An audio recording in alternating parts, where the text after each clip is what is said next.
The final film project. In the heart of the small town of Oakwood, surrounded by ancient woods that seemed to encroach ever closer, stood the foreboding remains of the Oakwood Asylum. The asylum, now abandoned for decades, had a notorious reputation, with tales of suffering patients, mysterious disappearances, and malevolent spirits weaving through the local legends.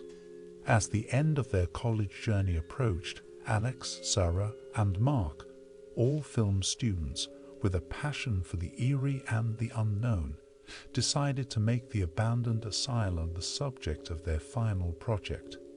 They were drawn to the allure of capturing the ancient building's haunting beauty on film and hoped their project would set them apart in their academic pursuits. As the three friends discussed their plans with other classmates, they encountered a mix of reactions.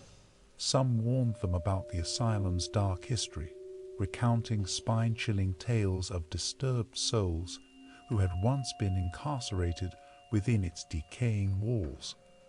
But the trio remained steadfast in their belief that the legends were nothing more than superstitious fables crafted to entertain and frighten.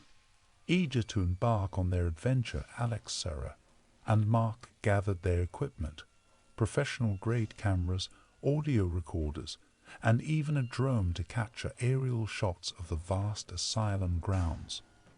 They felt a sense of exhilaration and fellowship as they packed their bags and prepared for their journey into the unknown. The day they arrived at the asylum was overcast, and a sense of melancholy seemed to hang in the air.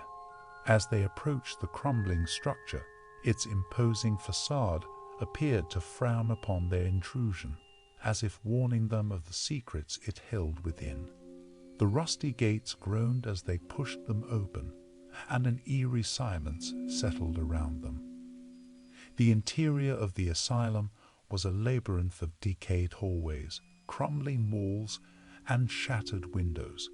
A chilling breeze swept through the corridors, carrying with it the faint echo of forgotten screams and tormented cries. Though the atmosphere was eerie, the students pressed on, captivated by the haunting beauty of the abandoned asylum. As they continued to explore, the atmosphere grew increasingly tense, and the weight of its history began to bear down on them.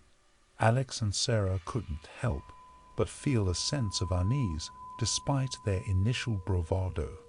The stories they had heard, now combined with the eerie ambience of the asylum, gave rise to a growing sense of trepidation. Mark, on the other hand, remained resolute in his skepticism, determined to debunk any notion of the supernatural. He scoffed at the legends, attributing the occasional strange sounds to the settling of old timbers and the drafts that haunted neglected buildings. He even went as far as joking about the friendly ghosts they might encounter, eager to lighten the mood and dispel his friends' rising fears. But deep inside, Mark couldn't shake the unease that lingered in the corners of his mind. He tried to push away the lingering shadows, but every creak of the floorboards and every whisper of the wind seemed to mock his rational explanations. The unsettling noises he had heard from somewhere below replayed in his thoughts like a haunting melody, gnawing at his skepticism. They reached the basement, a place that even local residents would rarely dare to speak of. The air grew colder, and the flickering lights cast eerie shadows on the walls. Mark, the tech enthusiast, took the lead in setting up additional equipment in the dimly lit rooms below. Besides, it would give him a chance to confront whatever it was he was hearing. Be it a leaky pipe or a vagrant, God please be a leaky pipe. As he worked alone in the basement, the echoes of his footsteps seemed to carry a sense of foreboding. Unease began to gnaw at the edges of his rational mind, but he brushed it off, attributing it to the dim lighting and the oppressive silence. Then, as he was adjusting one of the cameras, he heard it, the faint but unmistakable sounds of shuffling footsteps echoing from deeper within the basement. Mark's heart skipped a beat, and he stood frozen, straining his ears to catch any further sounds. That's no pipe. His mind raced with thoughts of urban legends and the chilling stories that had circulated about the asylum. He hurriedly finished his task. He could feel his heart beating fast and his ears getting warm. Fighting the urge to flee, and practically ran up the stairs to rejoin his friends. He kept feeling as though something would grab his leg at any moment and drag him back below. When he emerged from the basement, his face was pale and his hands trembled. He recounted what he had heard to Alex and Sarah, trying to find a logical explanation for the inexplicable noises. They didn't buy it and just figured it was him trying to get an easy grade for little work. But as the hours passed, the uneasy feeling lingered, and the skepticism that had once shielded Mark from fear began to waver. As night descended, they gathered their footage to review the day's work. To their disappointment, they found very little substantial evidence of the supernatural. Their excitement diminished as they realized that the reality they had experienced seemed far less chilling than the legends they had hoped to capture on film. Feeling somewhat defeated, they decided to call it a day and make their way back to the exit. However, to their astonishment, the path they had taken earlier was now blocked by fallen debris, barricading their way out. Confused and uneasy, they tried to clear the obstruction, but it was as if an unseen force prevented them from moving even the smallest piece of debris. Panic began to set in as they realized they were trapped inside the asylum. Frantically, they searched for an alternative exit, but every path seemed to lead them in circles. The asylum's layout seemed to shift around them, confounding their attempts to escape. Fear now gripped all three friends as they realized they were no longer in control of the situation. Amidst their desperate attempts to find a way out, Mark, still shaken from his encounter in the basement, stumbled and found himself alone in a narrow corridor. As Mark stood frozen, his heart pounded in his chest, each beat echoing through his ears like a deafening drum. The oppressive silence enveloped him, suffocating any hope of escape, and the flickering lights cast eerie shadows that seemed to dance and writhe on the decaying walls. As his voice trembled, he called out for his friends, but the words seemed to dissipate into the stale air. Panic surged through him, and he strained his ears, praying to hear their reassuring voices calling back to him. But there was nothing, only the haunting echo of his own plea. From the darkness ahead, a dim, flickering glow emerged.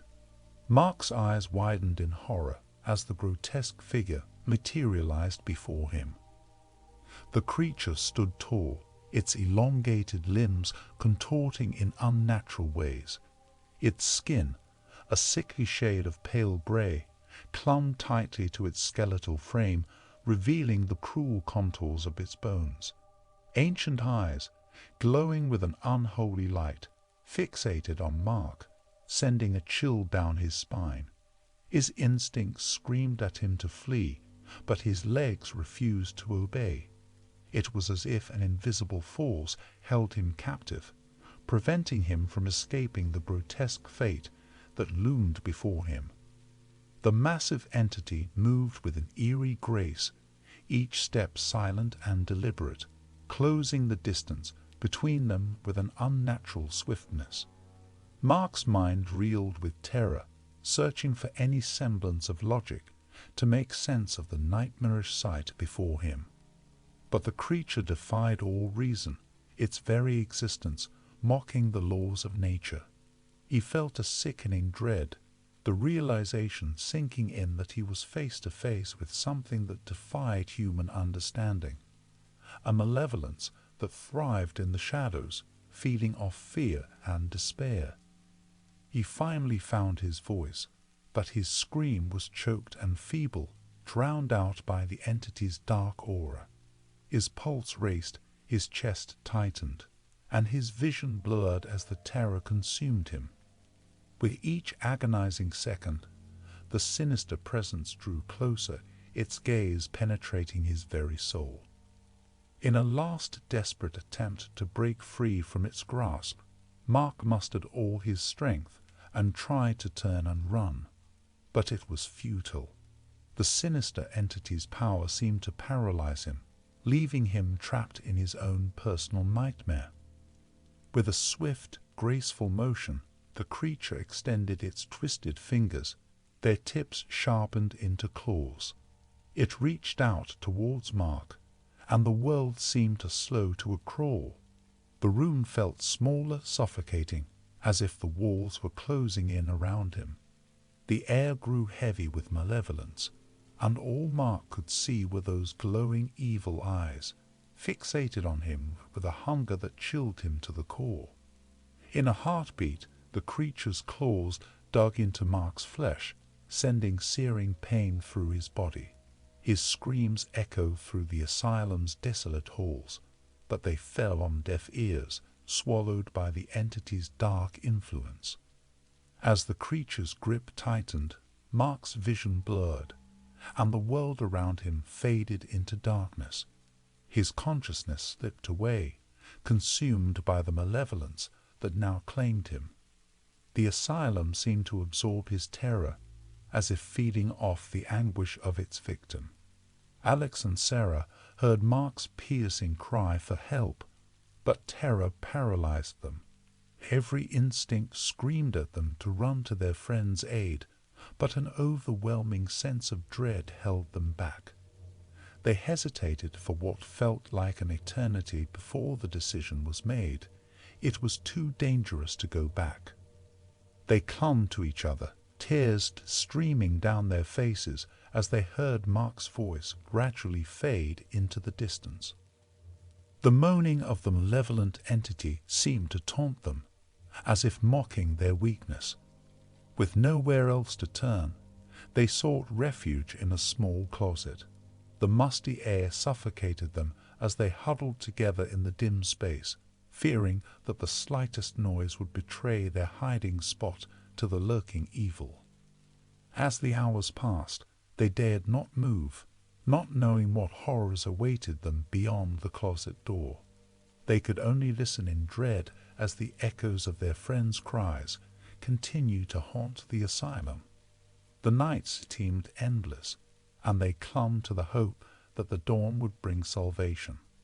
As the morning light filtered through the cracks in the closet, Alex and Sarah clung to each other, their hopes dwindling as they realized there was no escape from the ever-changing asylum.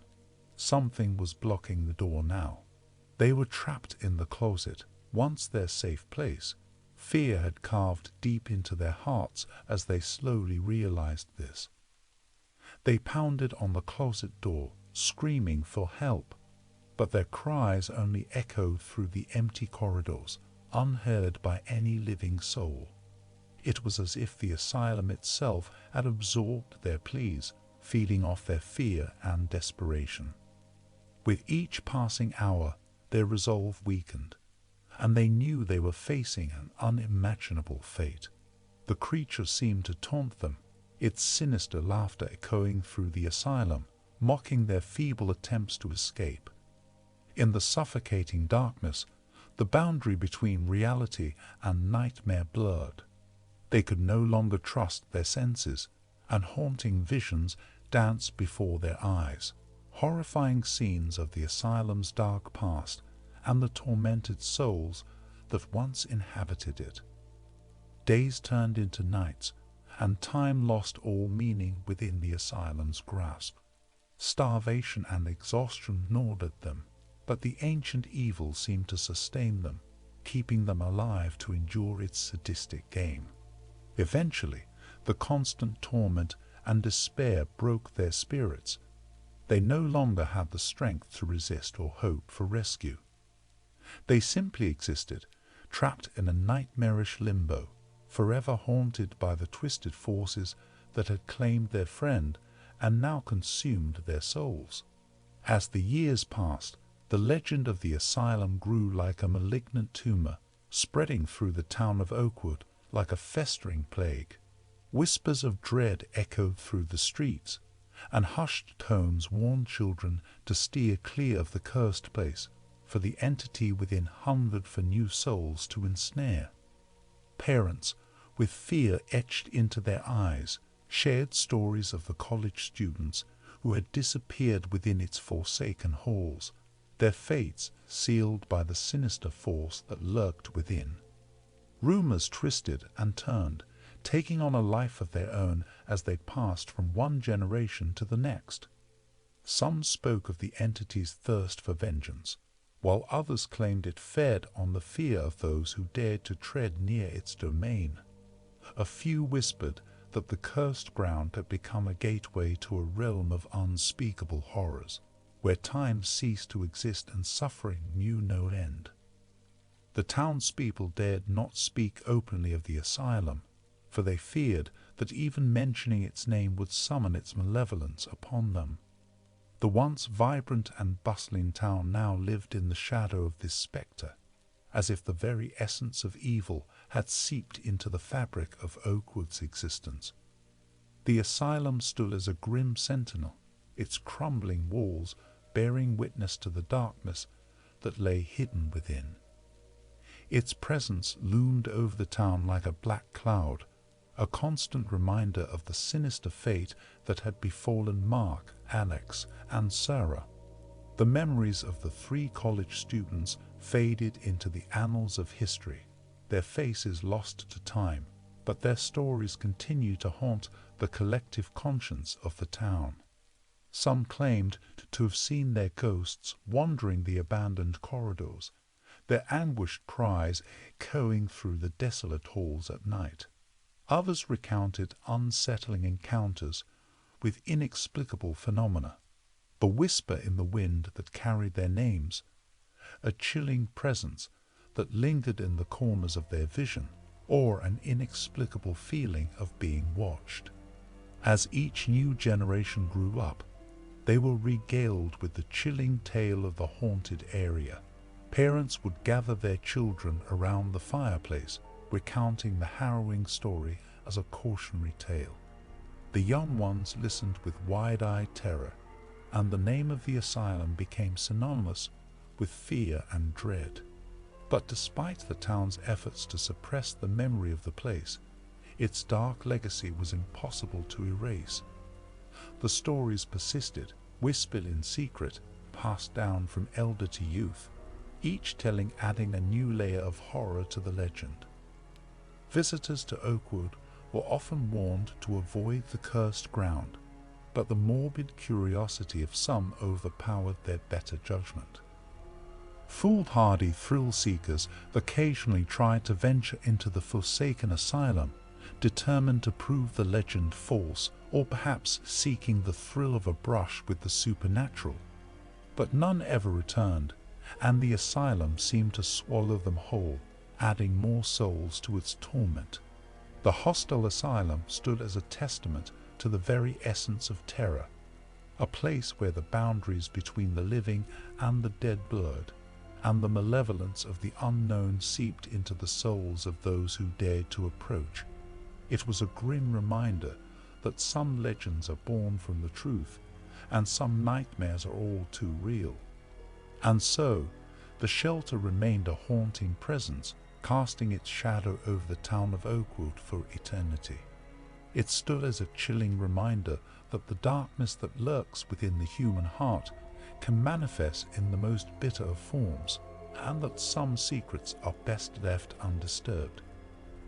The chilling tale of the 3 college students who dared to explore the asylum's depths would forever be etched into the fabric of Oakwood's history, a cautionary tale to all who dared to venture into the darkness, and a grim testament to the evil that lurked within its forsaken halls.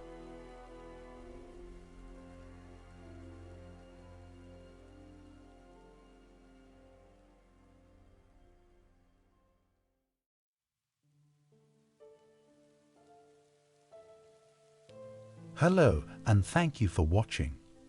This was one of my own stories to help celebrate 100 subscribers. I know it is very small to a lot of you, but it really means a lot. I enjoy reading everyone's feedback in the comments, and I just want to say thank you all again for watching, and stay safe out there.